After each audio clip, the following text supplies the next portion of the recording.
What's good? It's your boy CJ Goodfellow. We back with the boxing clinic. Shout out to the LDBC and the YTBC. We working. Back on the boxing grind real quick. And apparently, Jermell Charlo said on Showtime last week when Deontay Wilder stopped Romain Stavern right before that fight that he was ready to fight Erislandy Lara. A lot of people was calling him out for kind of dodging the Lara question after the fight. Said he'd rather go for Jerry Swift Hurd, but now we learning that it's his brother who don't want him to fight Erislandy Lara.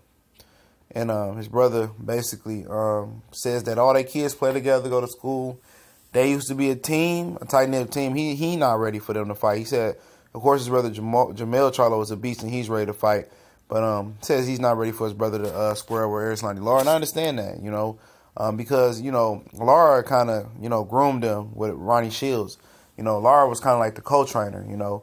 And obviously Lara called Jermell Charlo out, and Jermell Charlo is a man at the end of the day, and he just ain't going to let nobody manhandle him, even Erislandy Lara. And it's kind of like the father-son writes the passage, or the brother, little brother, big brother writes the passage. You know, you see the big brother or the dad started to slip, get older. And you're a young, hungry lion. You in your prime. You think you can take him. And basically that's where Jermell Charlo is at with Erislandy Lara. And they see Lara coming down off he's on the down peak of his physical prime. Even though he still look good, I'm just saying numbers-wise. He's on the down slope of his physical prime. And Jermell is still on the upslope. Don't mean that the old lion can't, you know, whoop the young lion. But that's how he feeling, man. You know, Lara called him out a few times. A lot of people just, you know, didn't hear it. But he been calling him out for a while. Say he a title holder and we don't got the same promoter. I mean, no, the same trainer no more. Let's throw them things. Lara done said it, you know, for a year now since Charlo got that belt. So, you know. But I understand where Jermall coming from. He's like in the middle. That's his twin brother, and like Lara's like a brother, you know. They all train together. Apparently their kids play together. Probably wives are close, and you know, girlfriends and wives are real close. So you know, he said he's not ready for that to happen, and it'd probably be hard for him to attend that fight, just to sit there, and especially with this training Ronnie Shields trying to beat his brother. I know everybody's saying like, why did Jermell Charlo leave Ronnie Shields? He wanted to train closer to his gym. I think he opened up a gym closer to Dallas. Said you know, the money split Ronnie Shields wasn't right for him.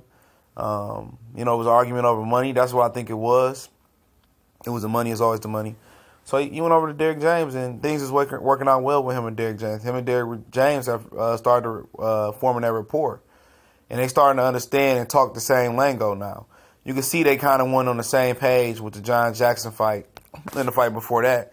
And Jermell wants to become a better puncher, but he just said in this interview, I'm going to link it to the description, that he wants to be known as a boxer puncher. Still when he's a boxer first.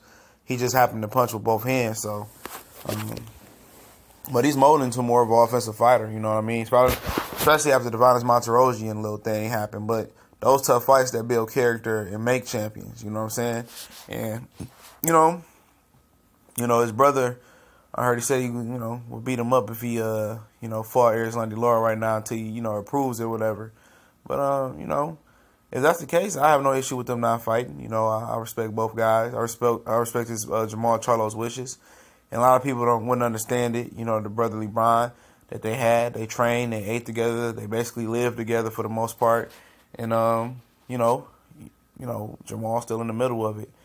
They actually argued about who was the better fighter. It was funny. Last time they sparred, it was a nice little argument, but Jermall said he posted the footage on Instagram or something like that. So I got to go look that up in his archives. You know what I'm saying? But definitely be a good fight. You know, I seen Jermall Charlo spar Erislandy Lara. Don't let that look like they was going 100 miles an hour. Looked like it was a good learning experience. Lara also said that they was pointed by a dude from Showtime. He said that the brothers used to argue about when they sparred him who got hit less by Erislandy Lara. And that was kind of funny to me, man. You know, like I said, he helped grown them. You know, a little bit of his style is embedded in them. But they just more offensive, you know. And, Ronnie Shields is an excellent trainer. And both of these guys all three of them is excellent fighters, man. You know, they've been at the junior middleweight division for a while with Jermall Charlo leaving up. And hopefully Erislandy Lara moving up soon after he get his 154-pound title defense record. And possibly Jermell moving up soon. I don't know, because Jerry Swift Hart want to take his mandatory. Then he say Lara, then Jermell Charlo. And I don't think there's nobody really there for Jermell Charlo to fight at 154 anymore. So you can be seeing him move at the 160. But we about to hop into another Charlo video after this. One y'all gonna like. Stay tuned.